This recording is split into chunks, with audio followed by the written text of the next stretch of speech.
И аз ще започна първо, представяйки част от нашия екип и след това ще представя експертите, за да може да мине приятно времето до 6 часа и 5 минути.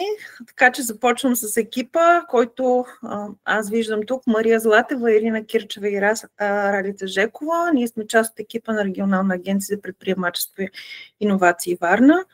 Имаме изключителното удоволствие да ръководим в България проекта, който ще ви представя след мъничко.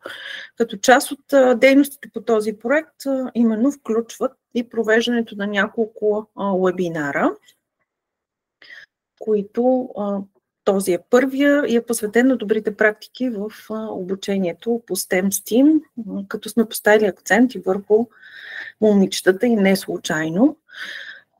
Освен това, в вебинара ще имате удоволствието да чуете, започвам по реда на тяхното представяне, доцент Галина Момчева, която е доцент към Института по математика и информатика на БАН и освен това е председател на фондация Биомед Варна. Галя, позволявам се да се обръщам на малко име, тъй като от много време се познаваме, изследовател в областта на компютърните науки. Нейните интереси са свързани с алгоритмичния дизайн, с компютърното зрение, с анализа на данни, с невронните мрежи, изчислителна топология и интердисциплинарните изследвания. Тя е с изключително богат опит, над 30 години в обучението по информатика и компютърни науки, както за ученици, така за студенти и учители. И също време е и член на доста международни експертни групи, именно в STEM направлението. Освен това, активно подкрепя стартъп инициативи в тази област.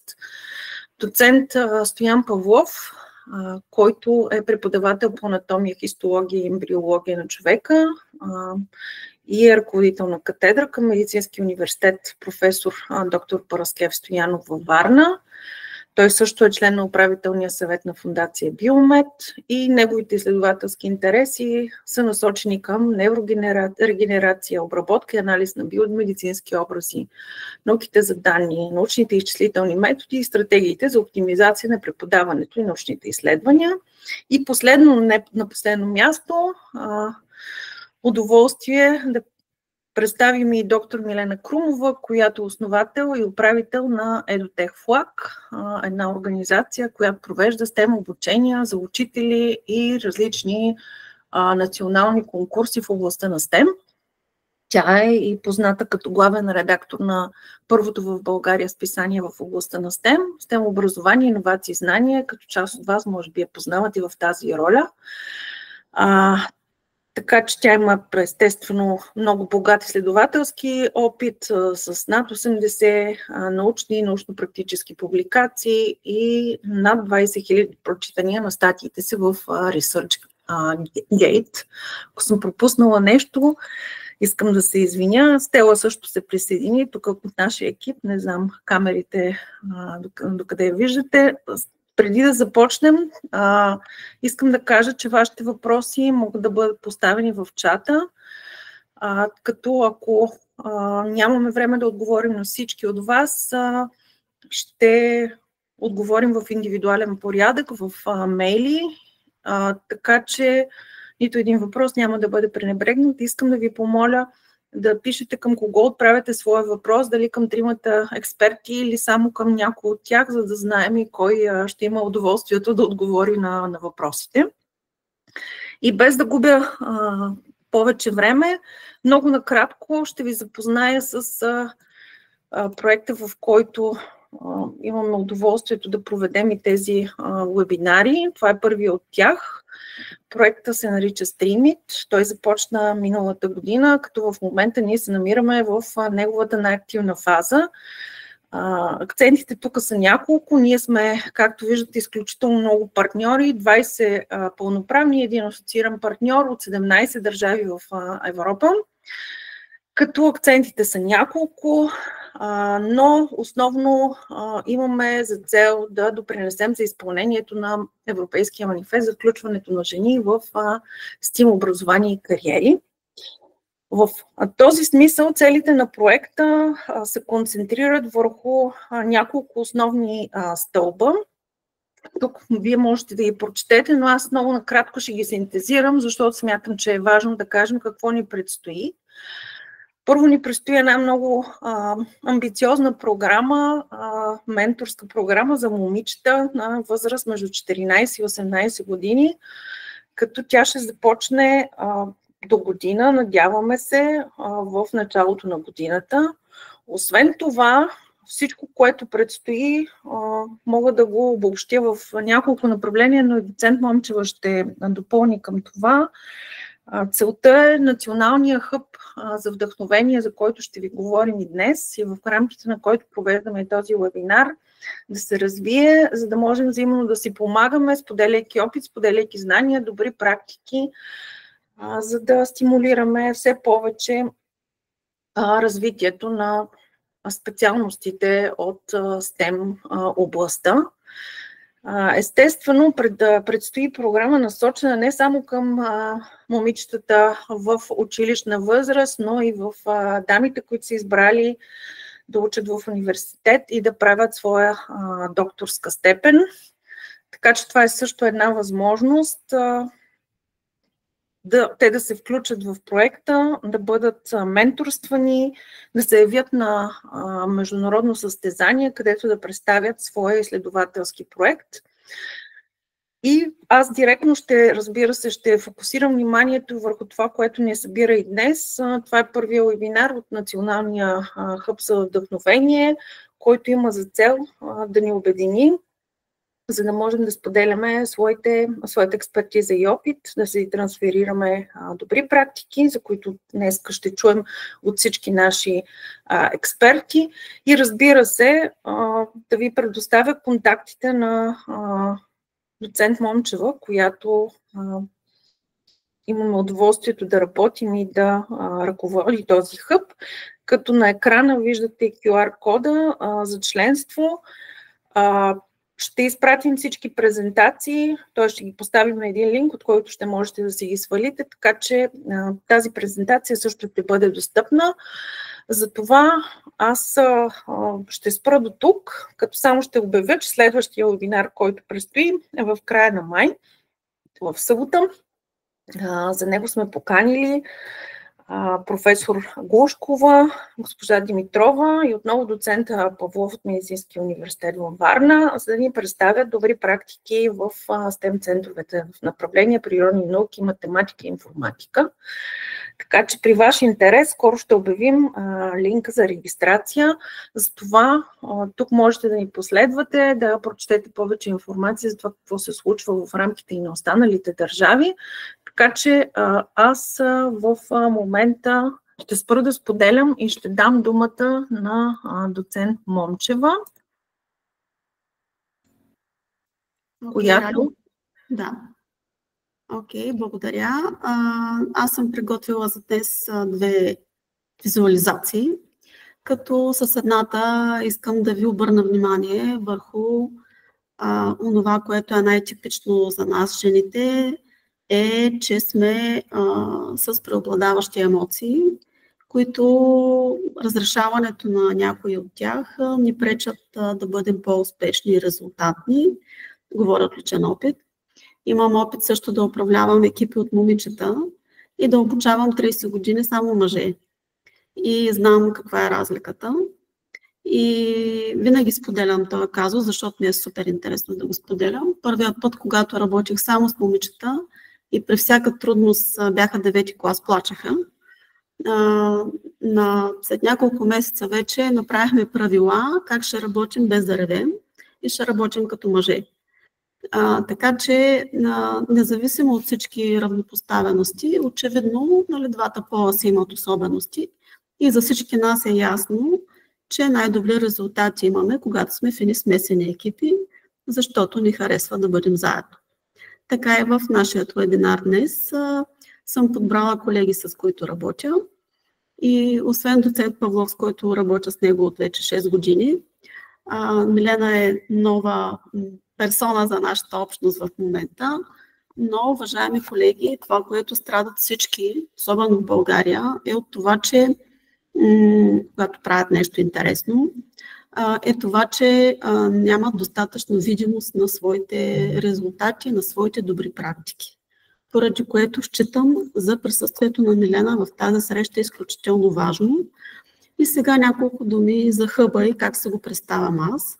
И това, което искам да видя в чата после, са допълнения на това, което ще ви представя като идеи, свързано с моя дългогодишен опит да правя интердисциплинарни проекти, да правя STEM инициативи, обучения и най-различни други неща и интересни идеи.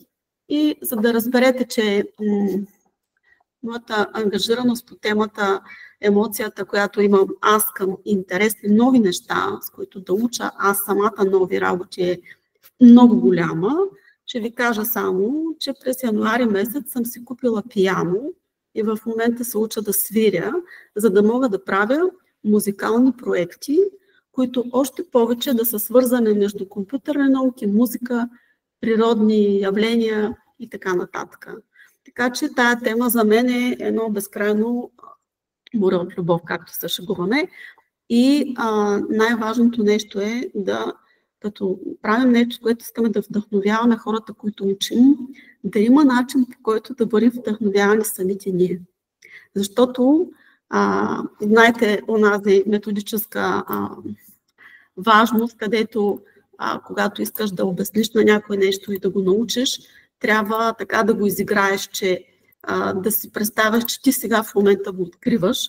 И в тая връзка това важи в много силен аспект, свързано с всякакви идеи за мотивация и вдъхновение.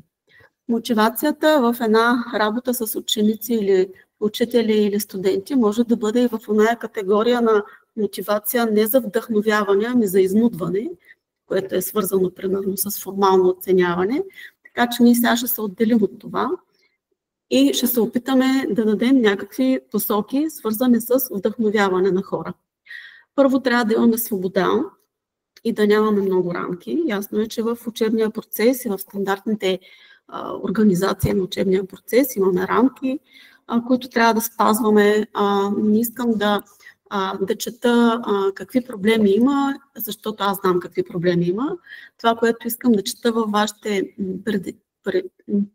пожелания към това какво да направи хъба, още освен това, което съм се сънувала, е да кажете още какви възможности виждате и с какво вашата лична експертиза или опит може да допринесе всичко това да стане още по-хубаво. Така че, понеже едно от нещата, което е изключително важно, е всички онея практики, свързани с емоционалния дизайн. За тези от вас, които не знаят какво е, само ще кажа две думи, че това е свързано с процес, в който ние не просто проектираме нещо, примерно софтуерно приложение или презентация, или ако щете учебен курс, не просто го проектираме по най-добрия начин да е естетично, а точно друго, точно обратното. Ние проектираме нещо в стил на емоционален дизайн тогава, когато искаме да предизвикаме положителни емоции у хората, които ще участват в него или за което то е предназначено. И както едни артисти в един спектакъл. Така че има такива теории, известни са на нас хората, които правим изследвания в тези области, но те са и практически възможни и някои от емоциите, които можем да предизвикаме от хората, които обучаваме или хората, с които работим, са примерно да ги накараме да се зарадват, да ги накараме да се гордеят с постиженията си и реално погледнато, ако се дадете сметка, ние правим точно това. Второто нещо, което е изключително важно, е да възпитаваме всички тия хора около нас, които ги обучаваме или собствените си деца, да ги възпитаваме в наблюдателност. Защото склонността към детайла е много характерно качество за всяка една от STEM областите И в крайна сметка тя е характерна и за аутистите. И в крайна сметка възпитаването към този усет към детайла, да забелязваме детайлите, да можем да ги обясним, да виждаме всичко около нас, примерно тая прекрасна гледка от моята тераса, или тая снимка от Каварна, или друга снимка от морето от Каварна. Това е нещо, което трябва да обръщаме внимание като първо най-важно. Хората да забелязват. За целта има много лесни подходи и практики, които могат да бъдат използвани още с много малки деца, които да възпитават това качество, това умение, а то е да правят снимки, да забелязват какво са видяли. Второто е да можем да обясним какво виждаме и да търсим връзки. Не случайно редица природни феномени, които са свързани примерно с звуците, вълните или с този хало ефект на Луната, могат последствия да бъдат използвани като вдъхновение за обясняване на теми, които са свързани с тем, което е съвсем нормално. Един от най-добрите ми спомени като дете е как с дядо си едно лято събирах билки, защото имахме домашно да правим хербарии с билки. И в тая връзка обръщането на внимание на всичко природно, което може да бъде събирано, наблюдавано, документирано и обяснявано с какво ни помага да живеем по-добре, по-дълго, по-безгрижно и да имаме повече време за себе си, е изключително важно. Независимо от това, че в момента в програмата за днешния вебинар са представени онези акценти, които са свързани конкретно с проекта, свързан с STEM и организацията RAPIV, Stream IT, искам да обърна внимание, че няма как да се разделим ние експертите от себе си и да не кажем какво друго правим, което е пак свързано с тая тема, но просто се организира от други организации или се провежда в друго време.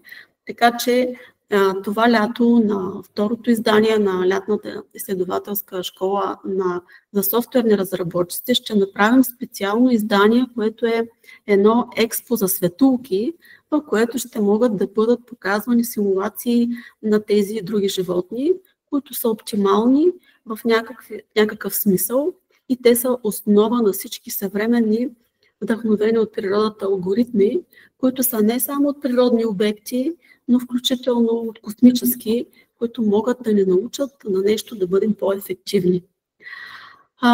Така че връзката между микросвета, където са темите, по които работим с Павлов, или макросвета и темите от космоса, търсенето на нещо, което е общо, търсенето на хармония винаги е било ключово в света и днес много стари теми, които са чудесни STEM теми, се връщат отново, защото имаме нови инструменти, с които можем да ги изследваме и анализираме. И това всъщност е нашата роля на експертите да покажем точно това. И в заключение на това, с което съм се постарала по някакъв начин и емоционално да ви вдъхновя, искам да кажа, че години наред правихме няколко издания на Ден на ДНК, в който представяхме интересни иновативни идеи. И знам от опит, че едно нещо, което е интересно и някой веднъж го е видял и го е показал, може да бъде направено многократно, включително от същия човек и да му носи нова емоция и ново знание. С което, ако не го бях преживяла лично и някой го твърдеше, щях да не съм съгласна, но аз преживях това по време на изследователския Space Camp в Измир, в Турция, където видях и наблюдавах 20 дни ученици от различни страни, които изучаваха космоса и които всъщност правеха от една книжка с задачи едни и същи задачи. Но защото, примерно, всяка година, защото децата следващата година са били в друга група с други деца, те са преживяли това същото, да го наречем упражнение или ситуация, по различен начин и са научили и чрез взаимодействието си един от друг или с различните си ментори нови неща за същият обект. И същевременно не препоръчвам на учениците, с които работя, да правят много често да сменят теми, да сменят неща, по които работят, защото по този начин губят от това, което са натрупали като знание. Давам лош пример със себе си винаги. Едната година, като бях в училище, правих реферат по физика, другата година правих реферат по химия, без някой да ми каже, че това не е много ефективно и че може би е трябвало да направя нещо друго. Така че, имайки опит в тези практики, включително и опита ми като изследовател, мисля, че опита, който препоръчвам и който казвам, че е работещ, е изключително важно да бъде споделен и чут, а след което всеки ще направи това, което иска. По време на този проект направихме редица интервюта с експерти и в рамките на тези интервюта, още две неща искам да споделя само, в рамките на тези интервюта всъщност ние чухме различни експерти с различен тип опит, които работят на различни места, относно как се справят те като в STEM областите като жени. И видяхме много интересни неща. И това, което се опитвахме с Ралица и екипа, и да съберем проекти в България, които правят подобни неща. И беше много трудно. И е трудно, защото те не са документирани публично. Така че публикуването в социалните мрежи, в списания, в конференции, форуми е изключително важно. И всички вие знаете няколко форума в България, които събират много учители от страната, но същевременно имаме други форуми, където събираме пък много преподаватели от университети. Това, че не се срещаме всички заедно на едно място, също не е хубаво, но ето чрез този проект ние имаме възможност да сближим тези аудитории, което е изключително важно. И в едно такова опит на първо заключение, защото ще спра, искам да ви обърна внимание, че наистина има много опит, който искам да споделя. И поради тази причина искам някои неща в страната да подобря. Дава ми се някакъв невероятен шанс в момента да стартирам паралелно различни общности, които са нови. И освен това, както всичко останало в живота си, аз ще ги свържа, за да има по-голям ефект от тях. Така че не само институтите, университетите, в които работим, фундацията, която ръководим, проекта, който в момента сме се събрали по повод на проекта, ние искаме резултата от този хъб на вдъхновението да не е в един отчет по проекта да сме го документирали, а това да е повода да го създадем и той да продължи да съществува. И най-важното нещо е, че всички ние трябва да се вдъхновяваме едни от други. Един от вебинарите, които ще предложа извън 6, които са задължителни по проекта, това е просто да се съберем в една среща и да представим човек, от който се вдъхновяваме. Значи, аз открих преди 2 дни един невероятен физик, който толкова много се вдъхнових, че сега активно уча и физиката, която той обяснява. Така че всичко си е в нашите ръце. Няма как да обучаваме хората да бъдат вдъхновени, ако не сме вдъхновени ние, в заключение. И искрено се надявам промяната в ценностите, които сме позагубили като общество, да ги върнем и да си кажем, че тези проекти не са, защото ще си пишем шестици, ами защото ще се научим как да се грижим по-добре за здравето си, за хората около нас и за планетата си, ако щете, за да бъдем всички по-добри, по-усмихнати и с по-добро качество на живот. Благодаря ви. Край на първа серия. Много ти благодаря за вдъхновяващата реч. Надявам се да продължим в този дух до края. Сега имам удоволствие да поканя и доцент Павлов, който също се надявам да ни вдъхнови с това, което ще ни покаже. След като той е моят най-голям вдъхновител, значи 100% ще му харесат и ви. Благодаря, да му да оправдая очакванията. Само секунда.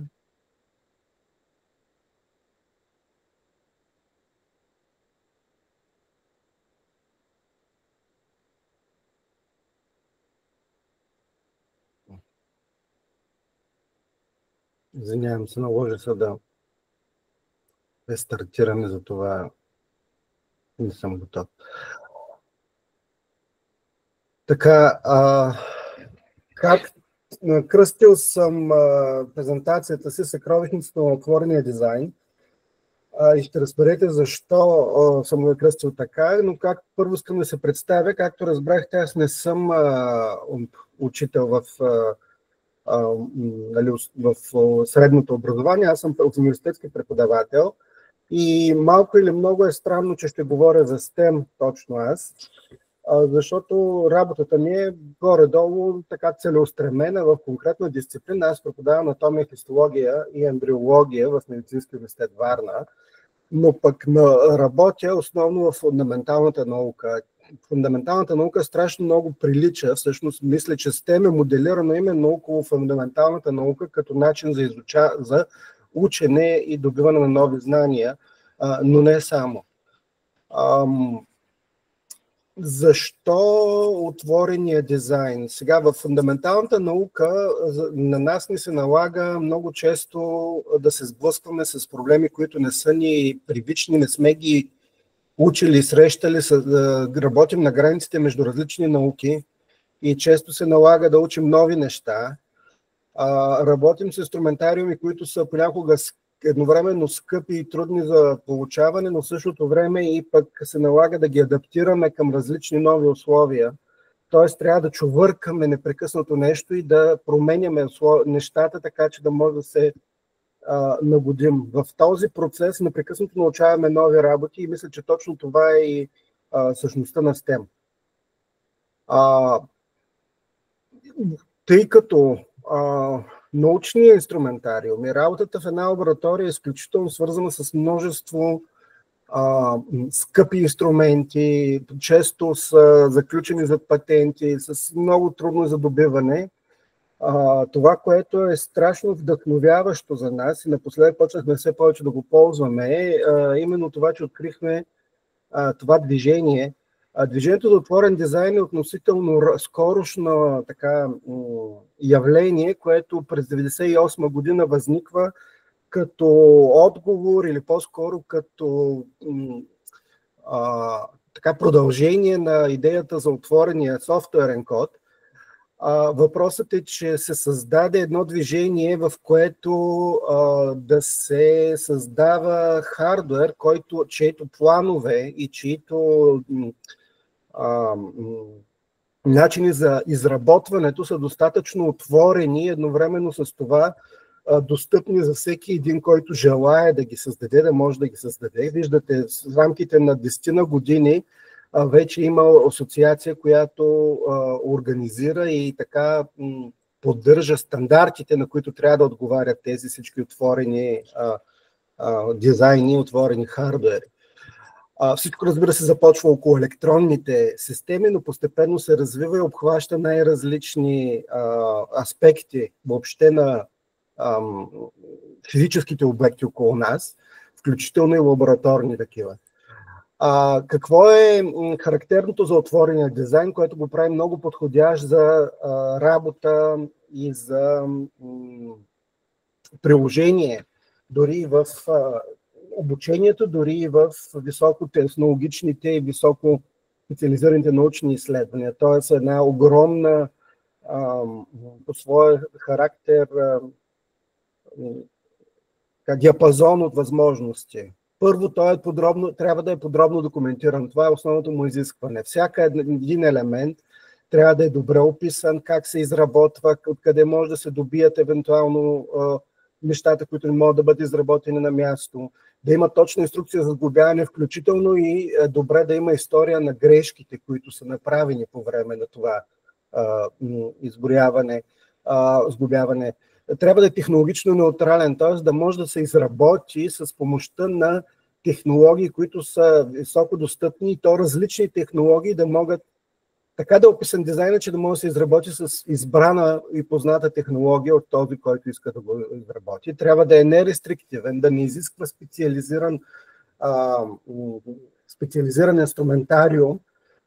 Трябва да позволява повторна употреба и да може да се разширява. И тук е важният елемент също, който идва, че насърчава колаборация и мрежи от общности, които работят по един и същи проблеми, го развиват и го разширяват и увеличават възможностите за работа.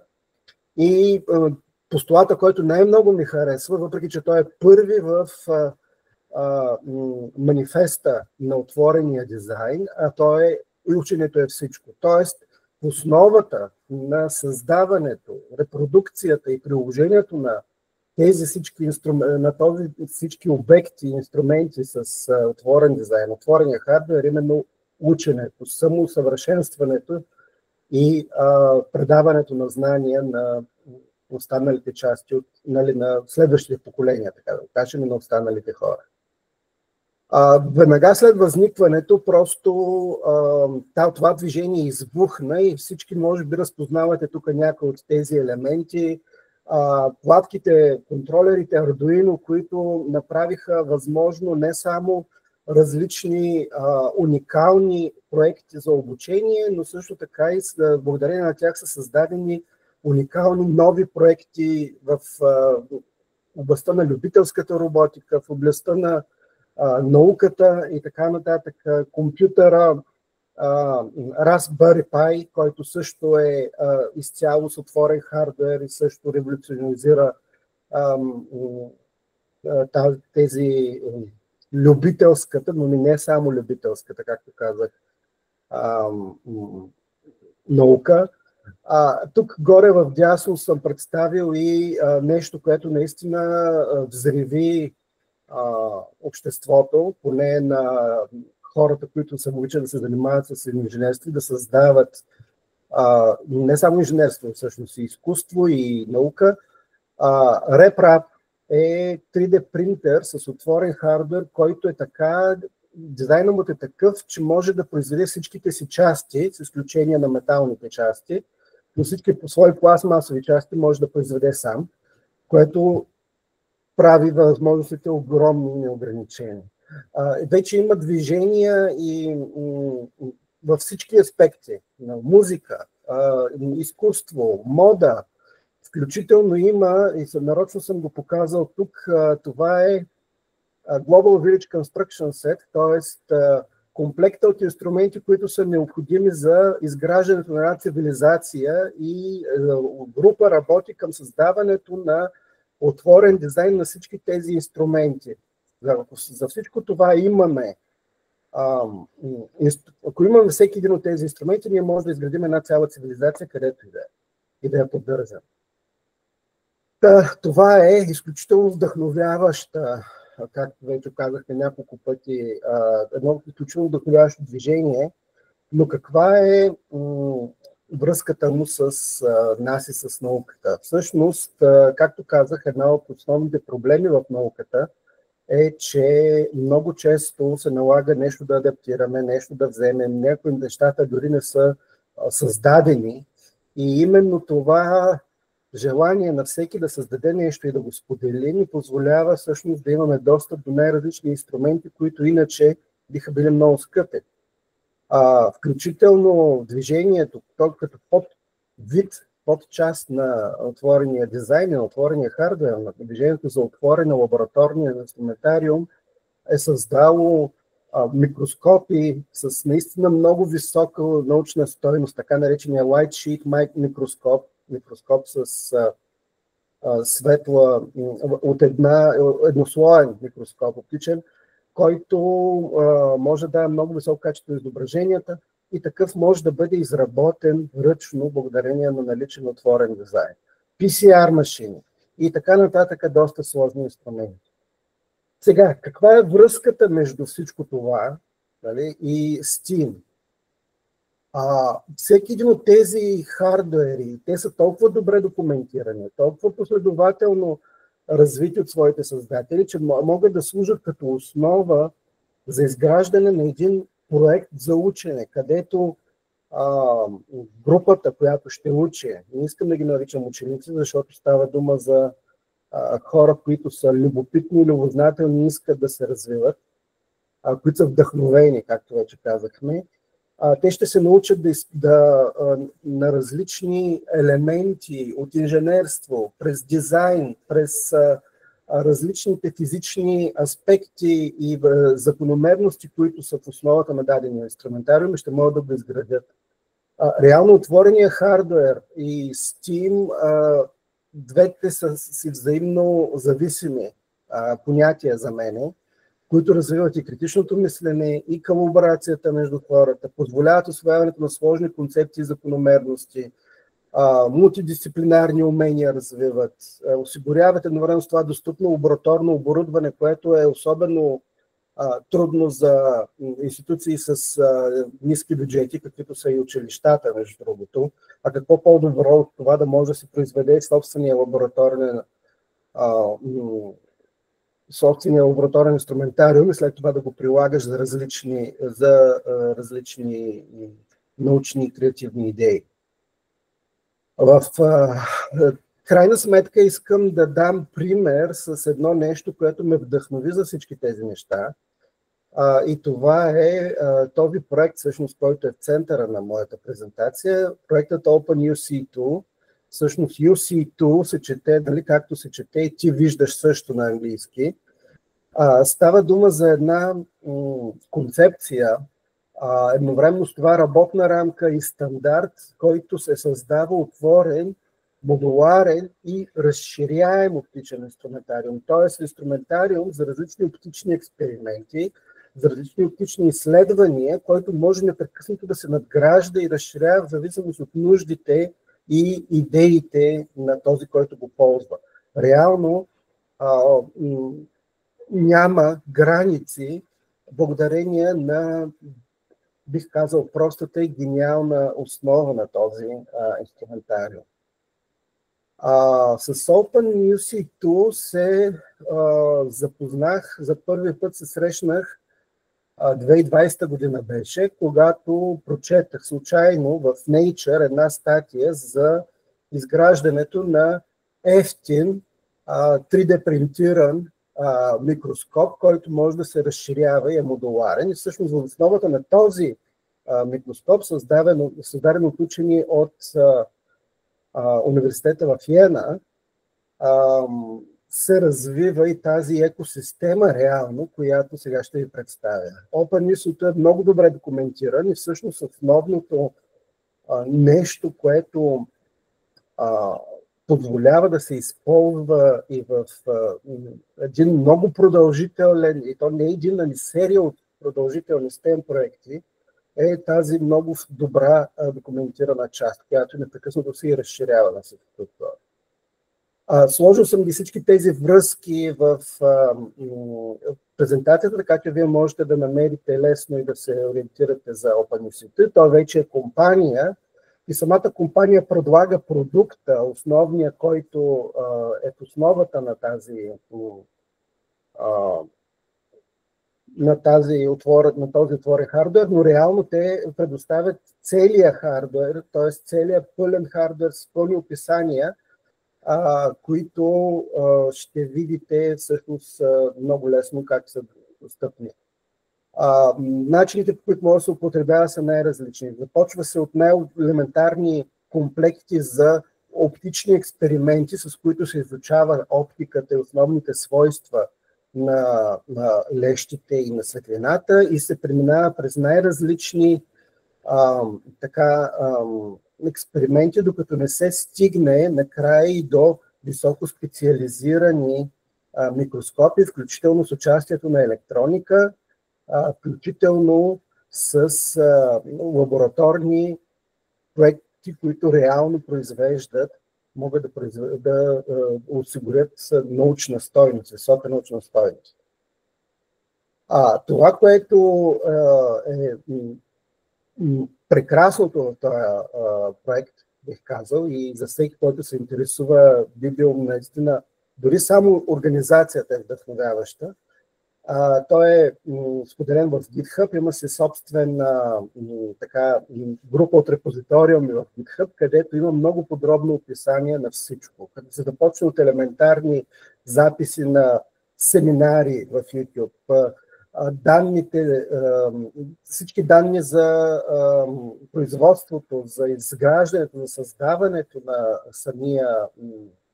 самите модули, които могат да се сглобят, както и начините, по които могат да се сглобят.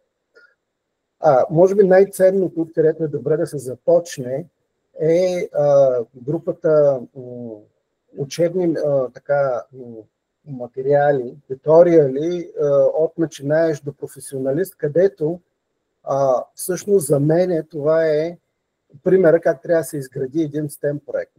Въпреки че това е типично open hardware проект. Започва се с първите стъпки, обяснение какво е GitHub, как да се работи с него, по какъв начин да се взима документацията. Това е, макар и изглежда несвързано умение с останалата част, без него е невъзможно да се събира и да се работи с информацията, която има. Следва обяснение какво е 3D принтиране, по какъв начин да се подходи към него, как да се настрои 3D принтер, ако решим сами да работим с него, или по къде можем да се обърнем да си принтираме частите, основи на електрониката, основи на оптиката, и след което вече има и подробни данни за всяка една стъпка, едва ли не.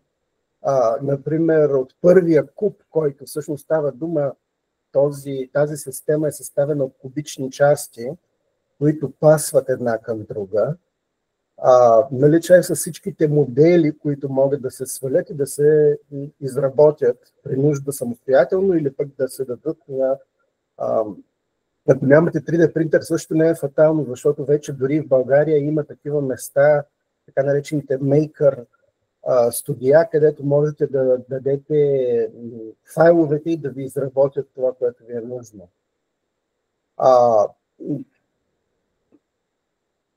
Изключително добре структуриран с това включително как да се работи с различните настройки с различните комбинации от кубове, как да се свържат, и към всеки от тях в последствие, виждате тук толкова подробна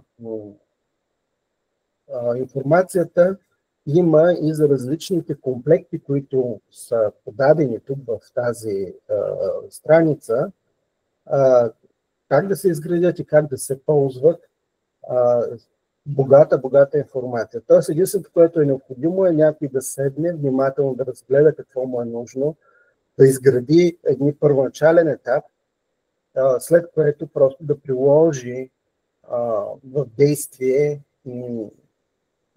това, което вижда тук, разбира се, влагайки своята фантазия, своите особености в цялата процедура. Например, едно от нещата, които първо така се препоръчва и се изработват, са тези боксове, ги наричат те. Това са основните комплекти, с които след това може да се изучават. Има експерименти вложени към тях. Само да ги открия къде бяха приложенията, където тези експерименти могат да са най-различни физични експерименти, оптични, и могат да се прилагат. Тоест има кратко описание на експеримента, има кратко описание на теорията зад него, плюс как да се изработи и по какъв начин може да се модифицира.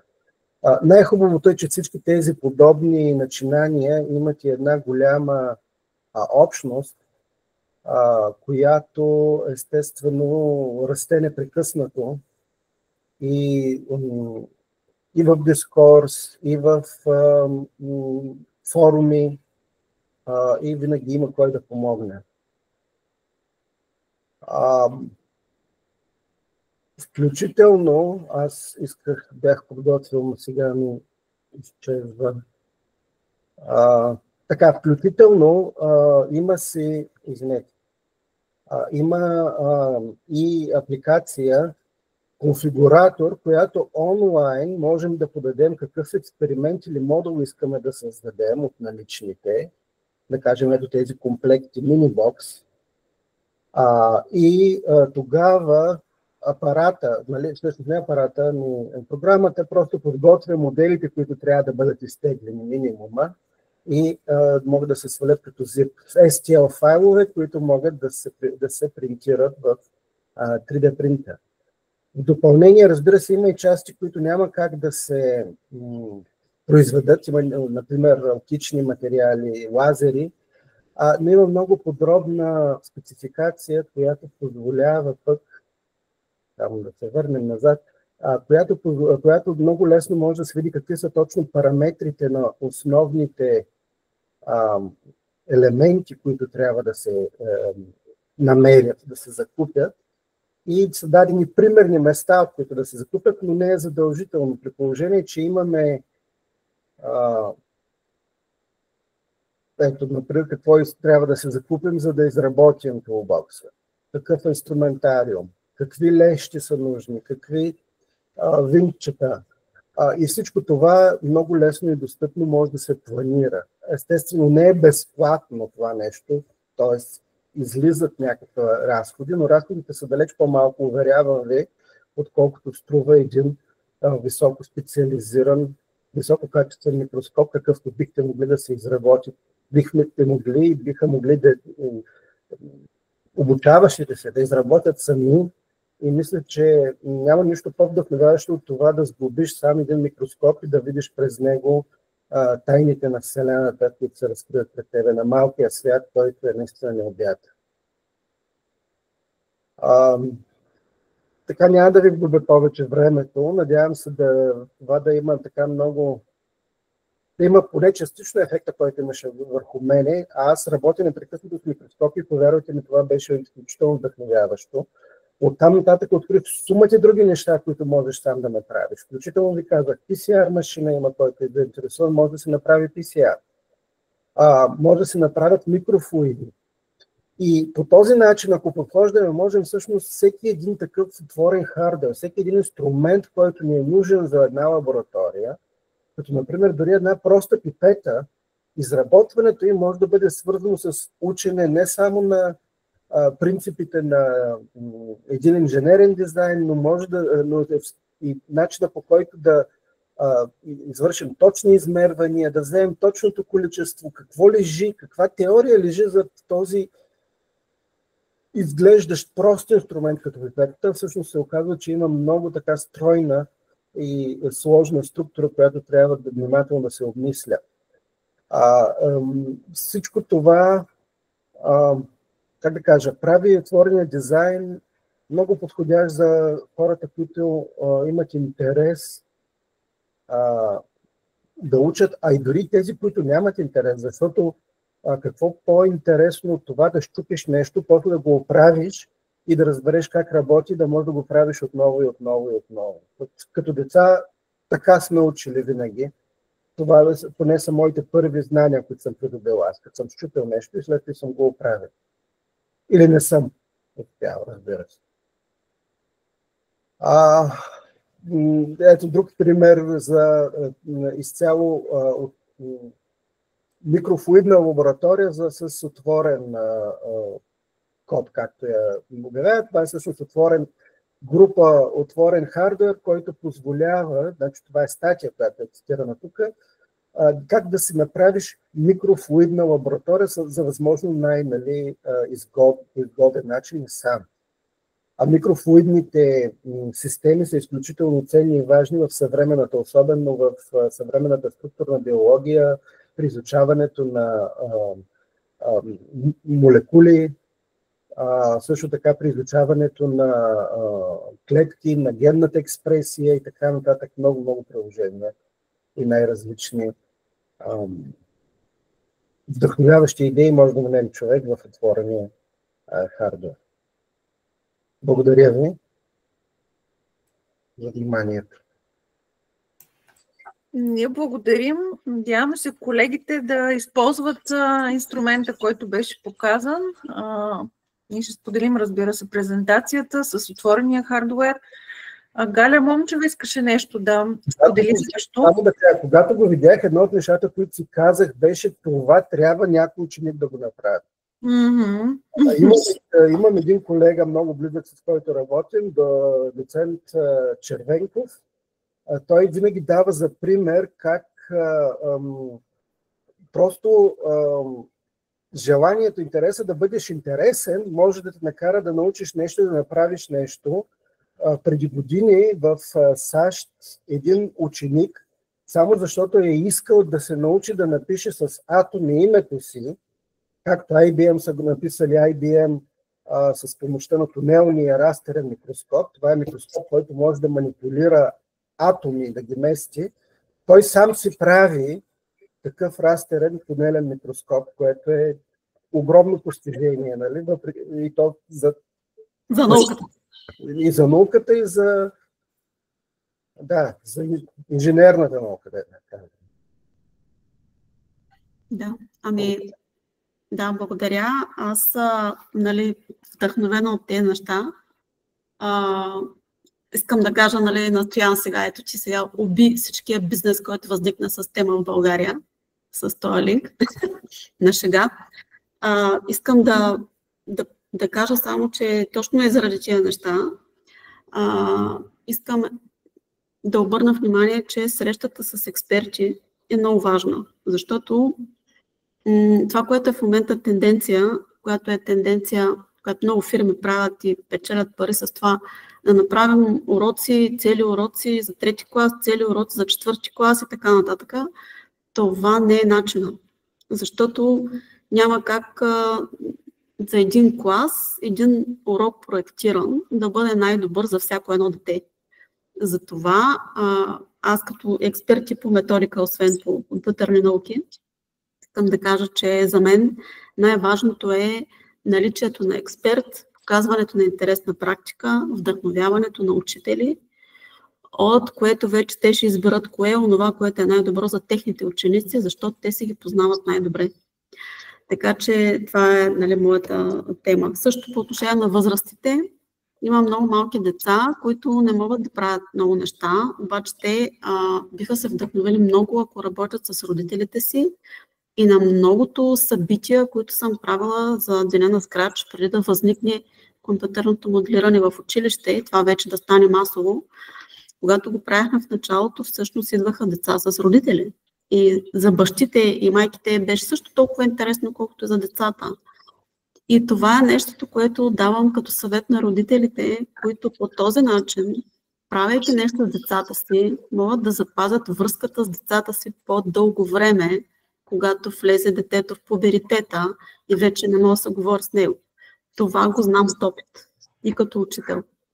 И сега искам да кажа, така пак, вдъхновена от това, което видях, че Стоян е приготвил. Аз приготвих подобни неща, които са ми се случвали и които искам просто да ви визуализирам. Това са различни употреба на различни платки за различни креативни проекти на момичета. Първата такава платка, която се казва Флора, разработена, както се вижда тук от 2005 година, ми беше предоставена, и аз имам една такава вкъщи, от Валерия, която е моя ученичка, която учеше в МИД. И тя ми каза един ден: госпожо, много интересен workshop бях за момичета и правихме едни неща с електроника. И аз от тогава знам за тази платка Флора. Но искам тук да покажа не само платката и какво може да се прави с нея, но също така е, че това е всъщност един бизнес проект на една жена, която от 2005 година прави този бизнес и го разширява. И в контекста на нашия проект пък искам да кажа за организациите тук, към които тази компания принадлежи, и особено за това, което е BBB, където е един тръст или една организация, която регистрира устойчиви бизнеси. И когато човек иска, примерно, да купи една електроника за училище, защото да се прави нещо интересно, той може да прецени с коя компания да работи. Това, което ние тук при нас още нямаме тази култура да го правим. Какво сме правили? С колежката ми Капка Манасиева, която беше ръководител на катедрата по изкуства, правихме заедно едни ревюта и ревюта по време на различни коктейли, на конференции по тъмно, където разни неща светят. Но по-интересно е, че тези разни неща светят при някакви условия, т.е. при някакво програмиране на кога да свети, а не просто да светят. Примерно тая вратовръзка светеше, ако човека почва да говори много силно.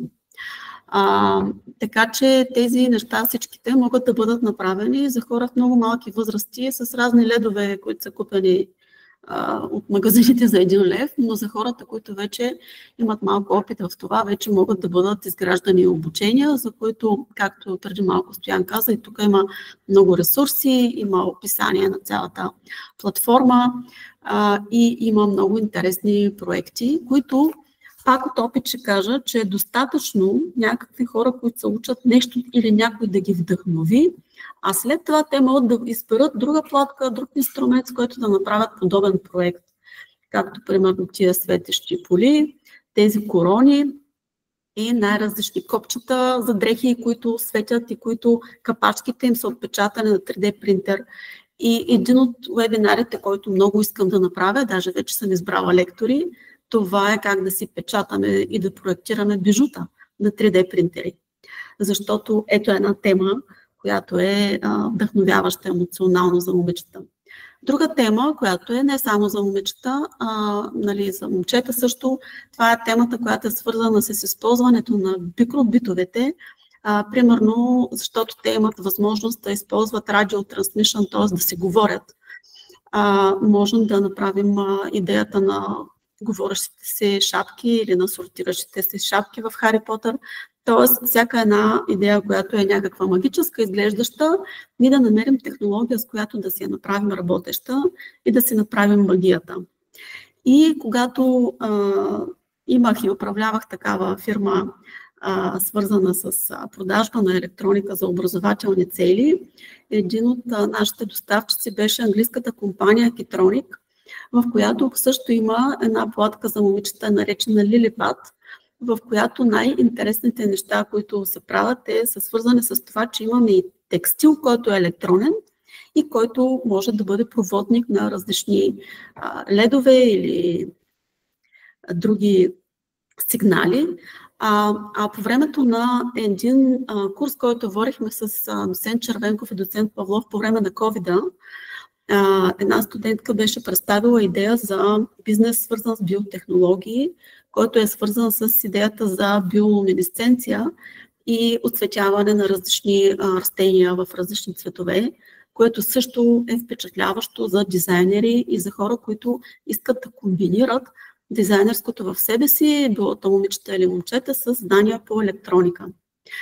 Същевременно ние правихме в рамките на Биомед и партньорски организации 7 издания на една изложба, която е да покажем какви неща изследваме, обаче като една красива изложба и да вдъхновим хората към науката и да комбинираме вътре изображения от биомедицинските изследвания заедно с другите, ще ги наричам изкуства, и да покажем на хората какво правим. И това беше първото нещо, с което всички забелязаха, че ние като организация, говоря за фундацията, съществуваме.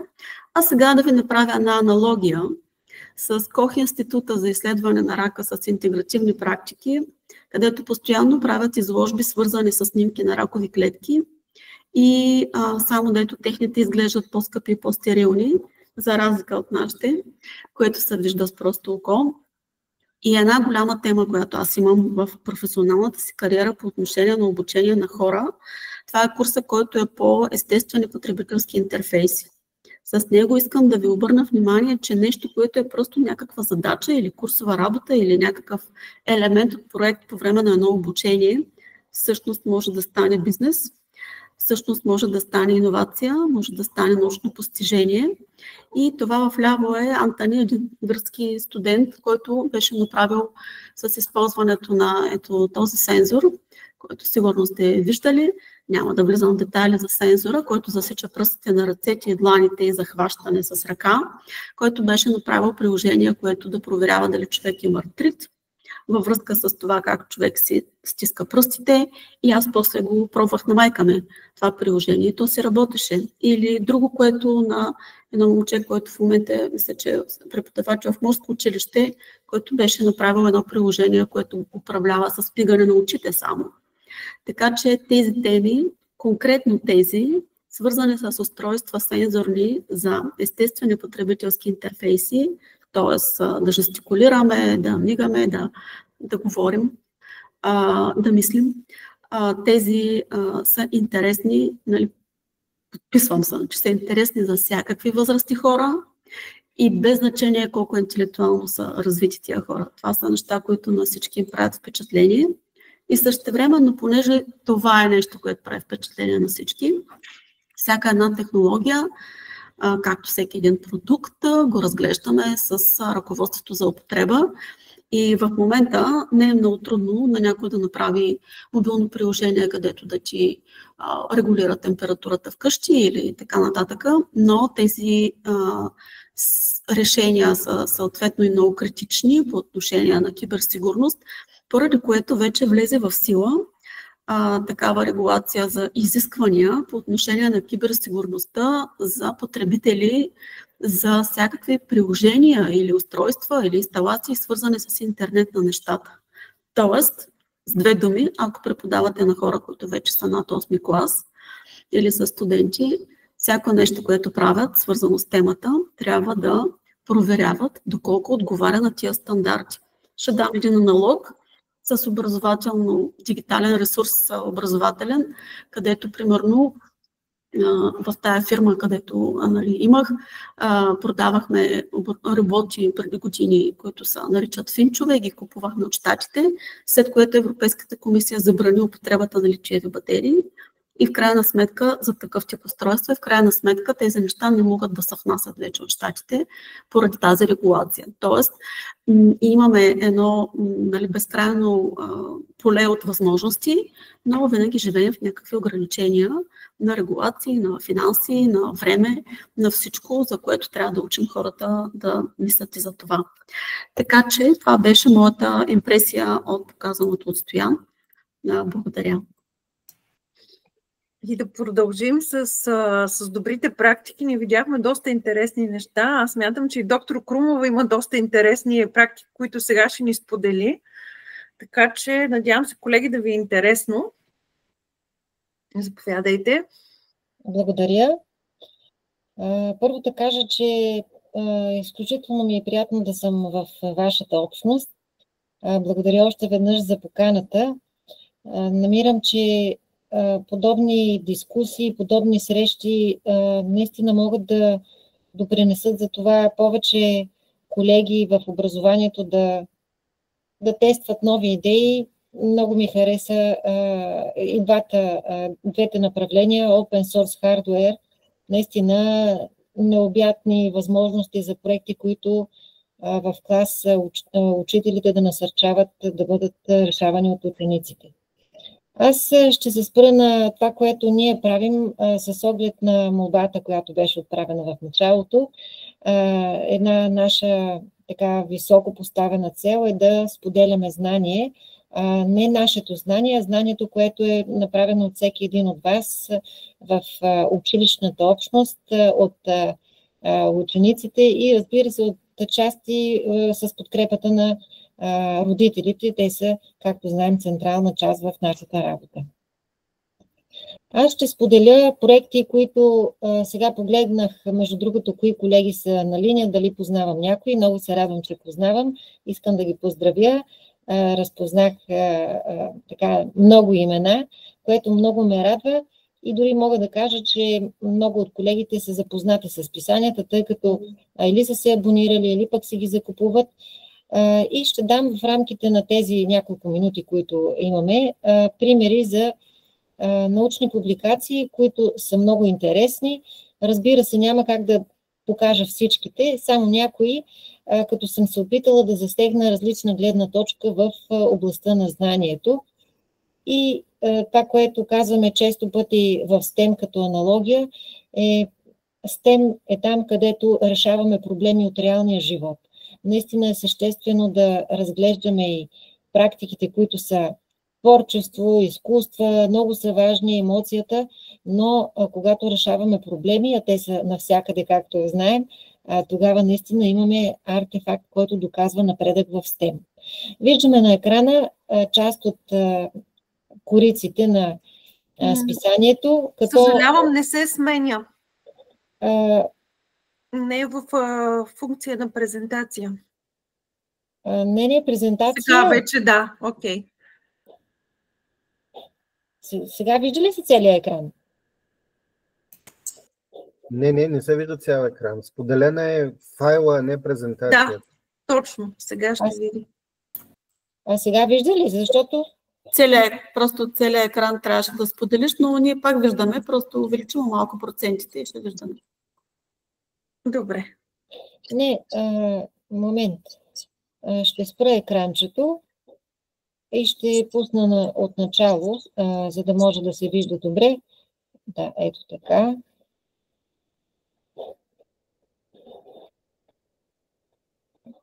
Сега? Сега е добре, да. Благодаря. Моля, и аз благодаря за за това внимание. Първото име, както някои колеги знаят, списанието се казваше STEM в България, Европа и света, а след 10-ти брой вече STEM образование, иновации и знание. Съвсем скоро ще се отпечата и брой 24 на настоящата година. Публикувайте и вие, защото това е знание, което остава завинаги в Националната библиотека. И да не губя време, само две изречения ще кажа за още един източник на споделено знание. Това са сборниците, които сме публикували от Националната конференция Smart STEM образование и иновации. Над 1000 са общо страниците, авторите може би над 150. Наистина има практически статии, има и такива, които са по-теоретични, но баланса присъства. Индустрията, образованието, теорията и практиката в тези наистина четива, които може всеки да си ги подреди в библиотеката, в училище и в своята лична библиотека. Сега в този стил, както виждаме в момента, съм представила някои от статиите, като виждаме в единия край в кое списание е публикувана статията. Пак казвам, нямаше как да включа всички статии, така че съм избрала някои, мисля, че 6 или 7. Това е статия на госпожа Радка Костадинова от Вършец. Много ме впечатли. Един от факта, защо ме впечатли тази статия, е голямата роля на водата за нашия живот, тъй като всички знаем, че 2/3 от нашето тяло е водата.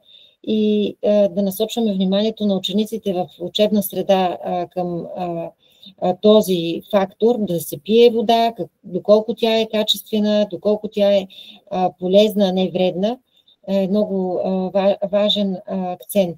Така че в нейната статия изследване радиоактивността на водите, използвани от хората в ежедневието, тя организира ето тези две ученички, които учат в Вършец, с това устройство, което виждаме в момента на една от снимките, да изследват бутилирани минерални води, това е единият обект на изследване, и да изследват чешмяна вода, от която всеки човек може да си налее в бутилка или в чаша и да пие. В крайна сметка, в резултат на изследването, което те правят, което, както искам да отбележа, голямата роля на практическите задачи и голямата роля на решаването на проблеми. Тоест, тези две направления, според мен, трябва да си ги повтаряме по-често. Има ли в занятието в клас проблем или ние правим нещо просто за да го правим? И ако решаваме проблем, тогава сме на правилния път. Така че те всъщност стигат до заключението, че водата, която се консумира, тя не е радиоактивна и разбира се, параметрите, които анализират, те са публикувани и в статията. Ако някой се интересува, може, разбира се, да прочете тази публикация. Следващият интересен проект, това е на колегата Венцислав Йорданов. Той е в областта на изкуствата и, както колегите преди малко споделиха, ролята на 3D принтирането е неограничена, но той, благодарение на консултацията с Теодосий, който е популярен в цяла България, прави дизайн на този музикален инструмент, кавал, и всъщност достига наистина звучението, което е 1:1 със звучението на кавал, който е изработен от дърво. Това показва и ни е показвало, разбира се, с множеството проекти, че в учебна среда ние може да насърчаваме учениците да правят уникални изобретения, които дори да си ги използват и вкъщи, или пък, както каза преди малко, казаха и двамата колеги, наистина да ги превръщат в успешни бизнес модели. Така че най-вероятно, тъй като аз не съм експерт в тази област, музиката, би могло да се принтира всеки един музикален инструмент. И вече идва, нали, ролята на физиката и на музиката, освен в случая виждаме инженерните дейности и проектирането, пък и ролята на настройването на музикалния инструмент и знанието от тази област. Ефектът на черупките от яйца върху плодородието на почва с висока киселинност. Това също е много впечатляваща статия на госпожа Петя Колева от Варна, защото в крайна сметка каквото ние консумираме се отразява и на нашето здраве, както знаем, отгоре на всичкото и на нашето настроение. И отново да използвам тази дума, насърчаването на учениците да любопитстват към проблеми е много съществено и да са по-прагматични за това, което те консумират в своето ежедневие и как могат да подобряват реално, ето както виждаме в момента от тази статия, как да се подобрява почвата с нещо, което е много така елементарно на пръв поглед, но пък и не се знае, че може, всеки използва яйца в своето ежедневие, в приготвянето на различни вкусоти вкъщи, но и хвърляме черупките в коша за боклук, ето можем да ги използваме с много прагматична цел. Това е колегата Николай Цонев. Много ми хареса също този проект. Той казва следното нещо: в часовете ми по физика трябва да правят учениците експерименти с едно махало. Да, обаче ние нямаме такова махало и няма как всички да правят съответните измервания. Затова се обединяват заедно с неговия колега в училището, който преподава по технологии и предприемачество. И те в 6-ти клас моделират съответно това махало. И вече в следващия клас при неговата дисциплина по механика, раздел механика, така и както виждаме озаглавена е статията, правят множество експерименти.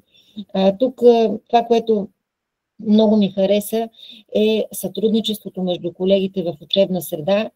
То ни е много потребно, не да всеки да работи, нали, самостоятелно, да показва, че наистина е много инициативен. Това е така сърцевината на образованието, инициативността на учителите, но да работим заедно с други колеги, да сме отстъпчиви и, разбира се, да правим компромиси някой път към така характерните особености, защото знаем, че сме хора и в така различните дни всеки има така различни нагласи в училище. Така че това сътрудничество е изключително ценно. И към отново здравето, активно лечение на бактериална инфекция на госпожа Шомова от Казанлък. Както виждаме на снимките, отново реални експерименти извън клас, защото в STEM ние не стоим в училище 100%, а се опитваме училището да излезе извън училището. Така че тези примери наистина дават така много мотивация, защото това е интерес за, както виждаме, учениците да са много по-ефективни в учебна среда, а не само да чакат да свърши часа или да си гледат часовника, което сме го виждали. Тук има на места някои неточности. Обикновено обичам да акцентирам на неточностите, тъй като това е от черновата статия, която не е редактирана.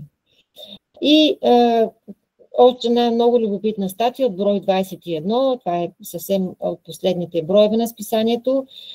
Знаем, че проблемите са както свързани с начина на хранене, но и с някои фактори, както виждаме, хора, които са незрящи или не могат да чуват добре.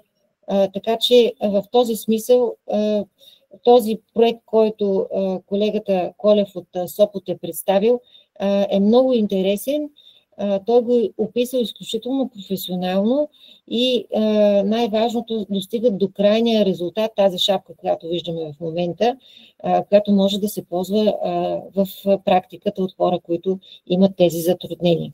Така че много накратко представих само някои примери и ще мина към книжките STEM ученически проекти, които към момента са 5. Последната от 24-та година се разпространява изцяло безплатно. Тя не се отпечати и е в хартиен вариант. Нашата идея беше да насърчим още повече споделянето, т.е. това, което правим като инициативи, да отива още до повече и повече колеги, учители и ученици. Ще покажа някои също проекти. Това е Соня Генова, често пъти я давам и в обученията като пример. Само на 12 години на нея е хрумва идеята да разработи мобилно приложение, с което да насърчи нейните съученици да учат български език и прави различни нива, както виждаме на играта, от които нива могат да се трупат и различни точки и да съответно да се има печеливши и губещи играчи, но също в STEM бих искала да обърна внимание на ролята на учениците насърчават своите съученици. И това, че ние някой път като колеги и учители така сме доста енергични в клас, опитваме се да даваме какви ли не демонстративни примери, да канем лектори, но като че ли ефекта, който има ученика върху ученика е най-висок, поне това показват примерите от моята практика.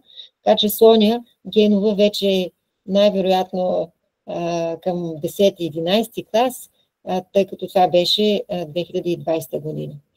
Значимостта от ежедневния прием на вода от Враца, това е Деница Йорданова, която разработва уебсайт, както виждаме с различни технологии се служи и акцентира на това да се пие повече вода в клас на този сайт, който всеки може да го отвори, да го разгледа. Тя споделя различни предимства и това колко е важно да се пие вода. Защита от силен вятър на високи съоръжения. Около нас знаем, че има най-разнообразни конструкции, което често пъти води след себе си и много проблеми, когато те не са съобразени с някои фактори, както виждаме в случая вятъра. Тук искам да направя една скобка, че когато провеждаме конкурса Кой е супер STEM и давахме възможност на ученици да се включат и в конференцията. Ако ние не виждаме, че са ученици, ако не знаем, че са ученици, наистина, само чувайки ги, бихме си помислили, че това са студенти, които наистина са доста напредничави в това, което учат. Това прави изключително прекрасно впечатление и за труда на учителите им. Тук виждаме госпожа Поля Димитрова и госпожа Петя Ангелова от Берковица. Тоест, начина по който учениците защитават своите проекти, това също е съществена част от нашата работа в клас, е важна. Важно е да отделяме и време за демонстрирането на проектите, за това те да бъдат защитавани, защото когато дойде момента да участват на конференция, на различни работилници, те ще са много по-убедени в това, което представят и в същото време няма да го има този момент на притеснение, защото знаем, че когато за първи път участват, винаги който така от притеснителните ли стават червен или това е много натурално и много прекрасно, разбира се, присъствие, но да отделяме и внимание към момента на презентациите. Рециклиране в действие от Бургас, училището Александър Коджаков Алията. Те наистина правят много активно работят колегите госпожа Стоянова и Стребрева, насърчават много прецизно децата да работят в всеки един аспект, от проектирането до крайният продукт, който е на проекта, до демонстрирането и това как изглежда. Тук виждаме с вратовръзка официално, нали, как те се подготвят за защитата на проектите. Така че тук съм обърнала внимание и на ролята на пак бизнес аспекта, защото в някои от проектите учениците представят и дългосрочното развитие на това, което им е хрумнало. Тук искам, не съм подготвила слайд, но да кажа за колегите от Пловдив, училището, което е по електроника. Изключителни силни проекти ежегодно представят учениците. Тук виждам сред нас е госпожа Георгиева. Адмирации към нейния труд и труда на нейните колеги. Наистина, връщам се от един международен фестивал, който се проведе в Будапеща сега миналата седмица, на който фестивал участваха ученици от Унгария, от Люксембург, Германия. Много ми беше приятно да бъда оценител и в журито, но искам най-отговорно да кажа, че проектите, които участваха и участват в конкурса до момента, по никакъв начин не отстъпват. Даже ако имаше участници от България, смятам, че щяха да се класират сред първите места. Така че обръщам се към всички колеги. Наистина конкурса показа, че учителите в България, тъй като участници са от цяла България, от всяко едно кътче на страната, често пъти загърбваме тези някой път ежедневни битови моменти и работим с учениците много ефективно. Още един проект и отивам към финалната част. Как може да опазим чисто морското дъно с помощта на роботите? Знаем, че изследването на водата и на водните пространства е толкова безкрайно, колкото изследването на космоса, така че този проект показва ролята на роботиката, колко е огромна, нали, не само програмирането до момента, не само 3D принтирането, но роботиката в класната стая. Сега от МОН се насърчава роботиката, предстои да се направят много инициативи. Аз приветствам това, което се прави от Министерството на образованието, а тази активност ще дава своя плод. Просто трябва да не спира, защото ние обичаме да се оплакваме, това ни е като че ли някаква такава черта, но активните усилия те ще допринесат за добрите резултати. И това мисля, че е още един финален проект на Велимир Тодоров, много любопитен ученик от Сливен, продължава да участва поредни години, всяка година все нещо ново и различно. Правеше автомобил, който да плува в реката. Тук в случая проекта му е за спирка на бъдещето, която да се осветява от соларни панели, като това, което може би ви е направило впечатление, че има ученици, които самостоятелно работят и такива, които работят в екип. Добре е да насърчаваме учениците да работят повече в екип, 3-4, защото така и в реалния живот. И с това искам да кажа благодаря за вашето внимание. Тези от вас, които се интересуват от списанията и от книжките, могат да разгледат съдържанията им на сайта и разбира се, пък да си закупят за своята библиотека, да ги препрочитат, да ги цитират и най-ценното, всеки един от вас да продължи да публикува, защото споделеното знание, както едно наше мото, носи добавена стойност към обществото. Благодаря ви. Много благодаря. Изключително вдъхновяващи истории чухме до тук. Аз искам да помоля Галя, ако иска да каже няколко финални думи, като основният двигател на хъба, защото напреднахме във времето. Ако имате, колеги, разбира се, въпроси в чата, ще се радваме нашите експерти да могат да ви отговорят.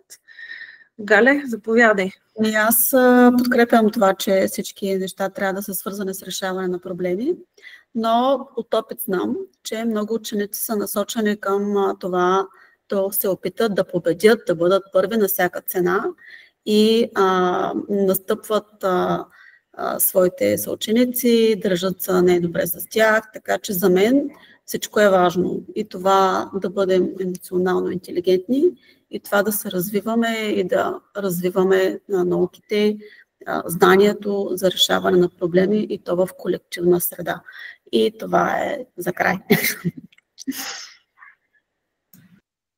Супер, благодаря. Ако и доцент Павлов и доктор Крумова искат финални послания да отправят, имаме още 2 минути, с което затваряме. Благодаря. Не, само искам да кажа, опитвайте, играйте си, защото това е всъщност най-добрият начин да се научим на нещо. Играйте се, но така, че да решите проблема, който имате. Да, с цел. С цел, да. Но играта е най-добрият начин. И аз ще кажа последно изречение. Споделяйте знания, защото от това полза има всеки и носи добавена стойност към всяка училищна общност. И още веднъж благодаря за поканата. Пожелавам на всички много успехи и така да продължавате с тези прекрасни инициативи, които правите. Много са ценни. Благодаря. Благодарим ви. Благодарим на всички. Надявам се да се видим в края на май. Тези от вас, които имат интерес. Този път в направлението математика, информатика и компютърни науки, ако не греша. И ви пожелавам светли празници. Бъдете здрави и нека се възползваме от всички възможности, които се предоставят, не само във формата на уебинари, но и на всичко останало, да публикувате в списанието, да споделяте своя опит, защото смятаме, че това е наистина нещото, което би могло да ни помогне да се движим напред. Благодаря отново. Хубава вечер. Всичко добро. И до скоро. Чао. Всичко да е хубаво.